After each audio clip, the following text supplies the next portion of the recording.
ಕಟ್ಟಿಗೆ ಸುಟ್ಟರೆ ಆಗುವ ಬೂದಿ ಕರ್ಮವ ಸುಟ್ಟರೆ ಆಗದು.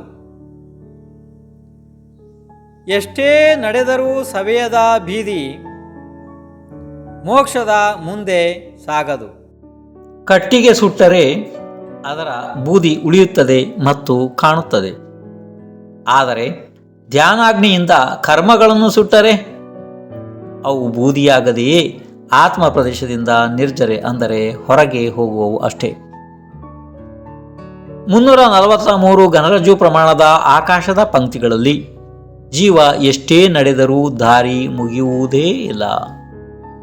ಆದರೆ ಯಾವ ಜೀವ ಕರ್ಮಗಳನ್ನು ನಾಶ ಮಾಡಿ ಮುಕ್ತವಾಗಿದೆ ಆ ಜೀವಕ್ಕೆ ಮುಂದೆ ಹೋಗಲು ದಾರಿಯೇ ಇಲ್ಲ. ಅಲ್ಲಿಗೆ ಧರ್ಮಾಸ್ತಿಕಾಯ ಮುಗಿಯಿತು.